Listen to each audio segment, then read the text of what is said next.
Olá pessoal, tudo bem? Sou Nilton Rodrigues, professor da Rede Estadual de Educação da Bahia e engenheiro sanitarista e ambiental. Como eu sou engenheiro sanitarista e ambiental, eu pretendo focar essas discussões justamente nesses aspectos envolvendo o saneamento básico, envolvendo o meio ambiente. Porque quando nós falamos de saneamento básico, nós estamos falando diretamente do meio ambiente, da qualidade ambiental. Por quê? Porque, por exemplo, o esgotamento sanitário é um processo em que os efluentes produzidos pelas famílias, pelas fábricas, pelo comércio, são lançados nos rios. E é necessário que para que esse lançamento seja racional, que ele aconteça de uma forma que preserve o meio ambiente, é necessário que haja um tratamento. E então essa discussão precisa ser travada, precisa ser inclusive colocada em prática pelos novos e antigos parlamentares, pelo pessoal do executivo, pelos vereadores. Então é fundamental que as pessoas saibam do que realmente é preciso ser feito na sociedade para que esse tipo de situação não aconteça. Principalmente porque saneamento básico ele se subdivide em 4 conceitos fundamentais.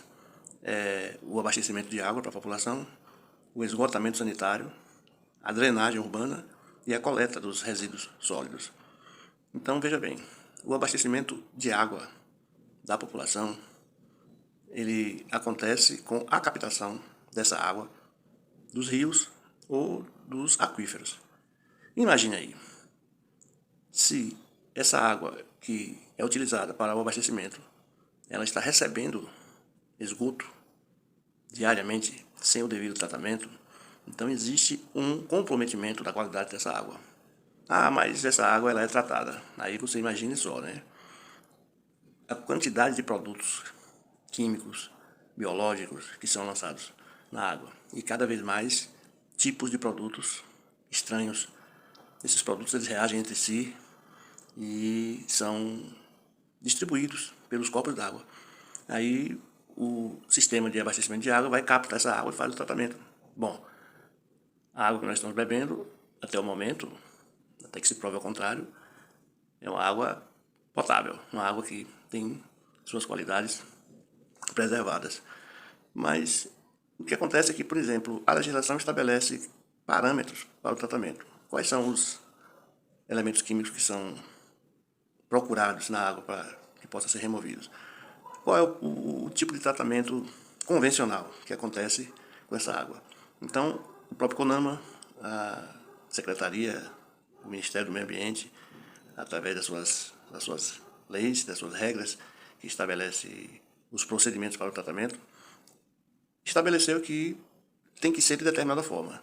Então não houve uma evolução no sentido de buscar a presença de produtos como contaminantes emergentes, contaminantes provenientes de outros tipos de produtos de limpeza, produtos que é utilizado como estética, produtos que é utilizado em oficinas, que é utilizadas em fábricas, o lançamento de esgotos das fábricas, por exemplo, de cerveja, das fábricas de refrigerante, das metalúrgicas, das fábricas de celulose. Então, existe uma gama muito grande de produtos que são lançados e que não estão previstos para serem detectados durante o tratamento. Então, seria necessário que a própria legislação que estabelece a regra para um tratamento pudesse ser revista em função do próprio processo de evolução que acontece, que coloca diariamente para circular no mundo e, por conta disso, através dos canais de onde circula a água, através dos meios por onde a água circula, até chegar aos corpos d'água, até chegar aos rios, e que pudesse realmente entender como é que esse tipo de efluente, esse novo tipo de efluente que surge, ele está sendo composto. Então, é uma discussão fundamental, é uma discussão importante. É importante que a gente esteja atento a essa questão. Uma outra questão também que está relacionada com o saneamento básico é A questão da drenagem, por exemplo. O ciclo da água ele é universal, ele é natural e ele precisa dos meios de circulação. Precisa ocorrer naturalmente para que o processo seja contínuo, para que o processo não seja defeituoso. Então, quando nós temos enchentes nos rios, nas ruas das cidades que alagam, levam carros, levam casas, arrastam pessoas, provocam uma série de transtornos para a população, então isso, na verdade, é um problema que foi gerado no momento inicial da urbanização, que não se tinha ideia dessa gravidade, mas que com o crescimento, com a ocupação das pessoas, das áreas de preservação permanentes e tal, então isso terminou provocando um defeito no ciclo hidrológico. A água precisa descer, precisa ser absorvida pelo solo, precisa descer para os lençóis freáticos, a água precisa escorrer para os rios, sempre nas quantidades adequadas. Quando essa água não consegue infiltrar naturalmente no solo para chegar aos lençóis freáticos, aí nós vamos ter uma série de consequências. Por exemplo, as enchentes. Uma grande quantidade de água ela se dirige aos rios. Esses rios não suportam essa vazão, transbordam, ocupam as residências, as construções, as edificações que se encontram nas margens, na várzea desse rio, e geram uma série de transtornos e constrangimentos para as populações. O outro problema é que essa água não sendo infiltrada coerentemente para abastecer os aquíferos, então ocorre o déficit de água nos aquíferos. Consequentemente, nós vamos ter as nascentes sendo comprometidas, perdendo a sua vazão, o que compromete, inclusive, no desaparecimento de rios, porque o ciclo da água é assim. A água infiltra e volta através das nascentes. E forma os rios, os grandes rios. Todo grande rio ele sempre é formado através de pequenas nascentes.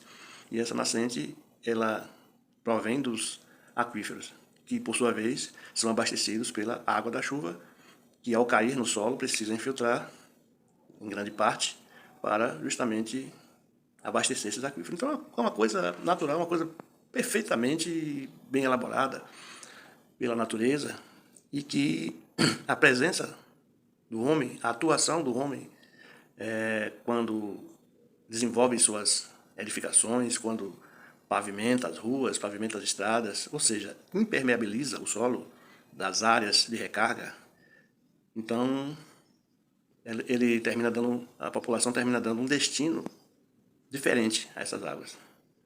E aí nós temos todas essas consequências. Então essa discussão aí, essa volta que eu estou me propondo a fazer aqui, ela vai ficar em torno dessas questões ambientais.